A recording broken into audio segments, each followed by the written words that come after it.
If you want a fighter subclass that embodies the Spellblade, a warrior who uses magic to empower their combat prowess, then the Eldritch Knight might be for you. There's always a huge debate between martials and casters in the D&D community, but the Eldritch Knight attempts to bring the martial and the caster together in one subclass. How well does it do it? Well, pretty well. So let's get down to why you should play an Eldritch Knight. This guide is based on my personal experiences and opinions. I won't be going over basic subclass information because you can probably read. I've either played or DM'd for all the fighter subclasses, and my opinions almost certainly won't align with the D&D community at large. I will be ranking the subclass based on 5 criteria. I will be scrutinizing subclass features gotten at later levels more intensely, because most players aren't going to make it past 10th level with a character, so my analysis is weighted more towards earlier subclass features. With all that out of the way, let's begin.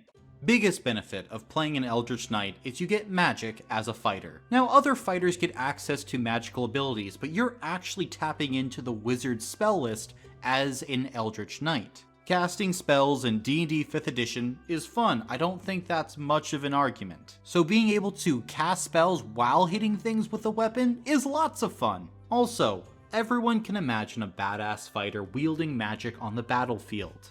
It's a really easy concept to get into your head and to roleplay. And this is all not to mention that spellcasting in D&D is powerful. Now, I don't subscribe to the idea that casters completely outpace martials at all levels. At higher levels, maybe, if your DM isn't balancing their games. But without a doubt, spellcasting adds tools to the fighter's arsenal that typical fighters do not have. The Eldritch Knight plays differently than every other fighter. This is a style completely unique to this class. And so for new and veteran D&D players alike, I think that gives the Eldritch Knight a lot of appeal. Plus, the Eldritch Knight has a ton of thematic abilities. One of the features, Weapon Bond, is a great role-playing ability. It allows you to summon your weapon right before a fight, and it just feels cool. One of my personal favorite tricks of an Eldritch Knight fighter is letting yourself be disarmed. Maybe you're gonna go see a king, or you're sneaking into a bank vault, and then, as soon as you're inside and safe, you resummon that weapon and it's go time. Or we can look at an ability like Arcane Charge, which is just a cool feature. It's a nice, simple teleport that allows you to get in range for your foes when you use your action surge. Who wouldn't want to play a teleporting fighter? So with the Eldritch Knight, you have magic as a fighter, which makes the subclass play completely differently. Then you have these really cool thematic abilities. But on top of all this, it's new player friendly. If you're a person just getting into D&D and want to play someone who can swing a sword while also cast spells, Eldritch Knight is a great choice. You don't have access to the entire spell list like a paladin, but yet you have a wider variety of spells than a ranger. Plus, you have a strong and simple to use class behind your magic as a safety net. Even if you neglect your spells, you're still a fighter. The Eldritch Knight provides this high degree of error that other subclasses and other spellcasters do not provide. With a ranger, if you're not effectively using your subclass and spells, you might feel left behind by the rest of the party. An Eldritch Knight can just be a fighter and still be fine. Now though, when you add in all the other spellcasting abilities that the Eldritch Knight has access to, well, you're looking at a powerhouse of a character. Now when you pick this subclass, you have to choose some cantrips and spells. For cantrips, I would recommend things like Firebolt, Message, Mage Hand, or one of my personal favorites, Prestidigitation. Now you're also going to have to choose 3 spells from the wizard spell list, and 2 of those have to either be from the Evocation School or the Abjuration School of Magic. In 2023, I think there are 2 superior choices here. For an Evocation spell, you pick up Magic Missile. This is a spell that doesn't miss, has excellent range, and its damage is barely resisted by anything in D&D 5th edition. Plus, it can crowd control. As for an Abjuration spell, you should go with Shield. Shield, as a reaction, is going to give a +5 to your AC. It is such a fantastic spell for keeping your character safe. But honestly, there are so many other great wizard spells that it really doesn't matter. Just make sure that you're picking up an option that allows you to fight at range, crowd control enemies, and help to protect yourself. If the spells you choose cover those areas, you're going to be more than fine. I would also highly suggest picking up a utility spell. Spells like Comprehend Languages, Detect Magic, Disguise Self, Featherfall, or even Find Familiar fall into these categories. Making sure you get your spell choices right as an Eldritch Knight is incredibly important. Your spells are what separate you from average fighters. Make sure you're doing things that normal fighters could never do. But now let's talk about concepts. How are you going to create your Eldritch Knight? What things are you going to add into your character to improve your roleplay? Well, an Eldritch Knight is a spell blade. They focus their study on 2 of the 8 schools of magic, Abjuration and Evocation. Abjuration, of course, granting the Eldritch Knight additional protection in battle, and Evocation dealing damage to many foes at once, extending the fighter's reach in combat. Now, comparatively speaking, Eldritch Knights know a vastly smaller number of spells because they commit them all to memory. Eldritch Knights don't use a spellbook, so we have to figure out why your character is learning magic to augment their fighting. Maybe your Eldritch Knight is a mage hunter, and they're learning this magic to hunt down mages. Or perhaps your Eldritch Knight was a failed wizard. They just couldn't cut it at wizard school. Harry Potter dropped out. So they learned how to fight because they couldn't do magic. But over the course of their adventure, you slowly learn how to control magic while mastering your combat skills as well. By the end of the adventure, you'll show everyone at Hogwarts how they shouldn't have kicked you out of school. But there are literally dozens of different types of spellblades, although you might hear them referred to as Gish characters. A Gish just meaning another word for this spellblade-esque archetype. And if you want to look for examples of these Gishes in the Forgotten Realms setting, look to the Gith Yankee. They are an entire race and culture built around being spellblades. So if you're having trouble creating an Eldritch Knight character, the Gith Yankee are a great place to start. There's tons of built-in lore and world building for you to work with.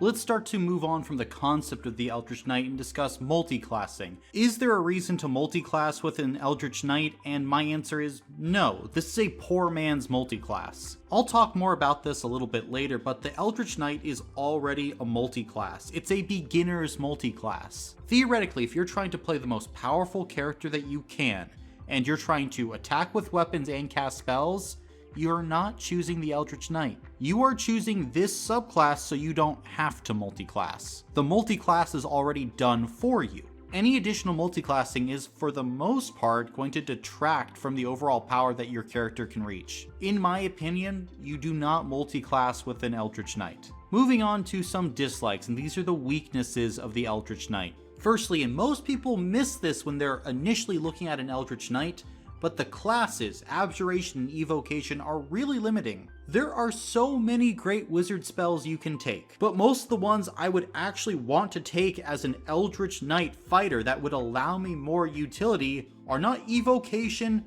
or Abjuration. At times, the limited magical schools stifle an Eldritch Knight character. And because you learn new spells so slowly and you learn so few spells, it really feels like a ball and chain around your leg, which feels rather unfortunate. Additionally, an Eldritch Knight is multi-ability score dependent. Because you have to worry about strength or dexterity, constitution, and intelligence, you're spread very thin when you're constructing your character. If you want your Eldritch Knight to actually be good at attacking or have spell save DCs that will actually be high enough so that your targets aren't consistently succeeding on saves, well, you're gonna have to dump your combat damage or your hit points. Because if you try to do everything as an Eldritch Knight, you're going to do nothing well. This subclass doesn't have the features to prop up your spell casting. Something like War Magic, which allows you to cast a cantrip as an action and then bonus action make a weapon attack, is not enough. Being able to cast Firebolt and take a weapon attack isn't worth an entire class feature,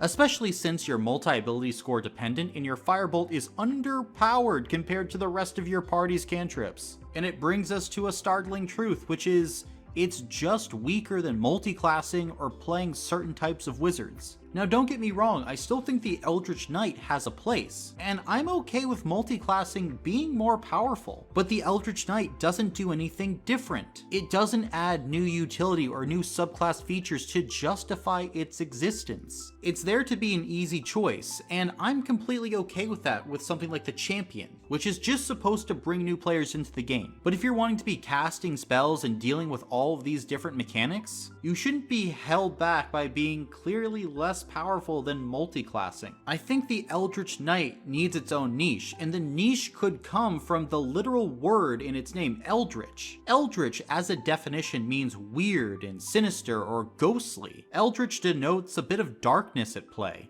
I think it's misadvertised. Arcane Knight or Spell Warrior would have been more apt. But if you had made this subclass a true Eldritch Knight, maybe a little bit more Warlock than Wizard, then I think we might be getting somewhere. Now, does all of this mean that the Eldritch Knight has no value? Of course not. Of course not, but it has some significant weaknesses that hold the subclass back from being one of the top fighter subclasses. Now, if you don't want to have to do all the hassle of multiclassing, this is probably the subclass for you. But overall, it's just kind of mid. So let's get to the ratings. Like always, we got 5 categories: roleplay, offensive, defensive, utility, X factor. Roleplay is a 17 out of 20. I think this is the best thing that the Eldritch Knight does. It offers a really strong core character concept, and there is so much that you as a player and your dungeon master can do when constructing an Eldritch Knight. Eldritch Knights are very easy to slot into any D&D game, so they get a 17 out of 20. Then we move on to the more offensive features. For this, the Eldritch Knight gets a 10 out of 20. Some features like War Magic or Arcane Charge are situational. Other features like Eldritch Strike fail because most Eldritch Knights don't have the save DCs to be super effective all the time. I don't really care if you give the Ogre disadvantage on a Constitution save. It might have a +7 to the save and your save DC is like a 13 or 14. Even at disadvantage, that Ogre is succeeding most of the time. And really that's the problem with this offensive rating. The dependence on intelligence lowers the overall effectiveness of these evocation spells, therefore making the Eldritch Knight less effective with their offensive magic. That's why I encourage players to turn to things like Magic Missile. It's never going to miss and it's always going to be dealing the same amount of damage. But moving on to the defensive category, the Eldritch Knight begins to shine here. It gets a 15 out of 20. Having spells like Dispel Magic, Counterspell, Shield, or even Absorb Elements are incredibly powerful for an Eldritch Knight, and they help to protect the Eldritch Knight versus some of the greatest pitfalls and hurdles that fighters need to overcome. Now, it's because you know so few of those spells that you can't take all the abjuration magic you would really want to take. Else you're missing out on all the important utility spells and evocation spells to deal damage at range. So while these defensive abilities are really good, any significant investment is going to detract overall from your Eldritch Knight, meaning I can't put the score any higher than a 15 out of 20. The same thing kind of goes in for utility, which I'm putting at a 6 out of 20. At earlier levels, you can't get the utility spells that you want, which arguably those levels are the most important. You need those utility spells because your modifiers are still small at this point, and your party hasn't likely rounded out all of the different roles that you would need. You haven't gained the necessary magic items. And then when you look around at the rest of the subclass, there's only one feature that helps with utility: Weapon Bond. Maybe you could argue Arcane Charge, but that comes in at 15th level and requires you to use an Action Surge, so I'm not really counting it. This fighter should have a 20 out of 20 in utility. From a design perspective, it should absolutely be the utility fighter, but that is not the case, and I think it's the biggest detractor from this subclass, and so comes in at a 6 out of 20. And finally, we have the X Factor. Why is this subclass unique? The Eldritch Knight's uniqueness comes from its spells, but there are many detractors from the power of the spells that it can cast. If all these limiting factors weren't in place, this would be a 20 out of 20 X Factor. But since the Eldritch Knight spells are indeed mid, the X Factor score is the definition of mid. It's a 10 out of 20. Which means that the Eldritch Knight comes out with a score of 58 out of 100. At the end of the day, this is a simplified multiclass, which isn't necessarily a bad thing, but you need to know what you're getting when you're going with an Eldritch Knight. The Eldritch Knight comes together to create an all-around good sword and sorcery character. It doesn't shine as brightly as other fighter subclasses when it comes to rules as written power, but it doesn't need to. If you're wanting an introduction into the world of spellcasting, or you want a fighter that can use spells but don't want to multiclass, this is the subclass for you, and you will likely enjoy every moment of playing an Eldritch Knight. If you want an all-in-one package, the Eldritch Knight is your fighter subclass, or if your DM doesn't allow multiclassing. Now, if you want a different fighter subclass that uses magical features in a unique and interesting way, carving out a powerful role in your D&D party, check out this video right here. You're not getting spells from this subclass, but I guess you really don't need them. And thank you for entering the dungeon.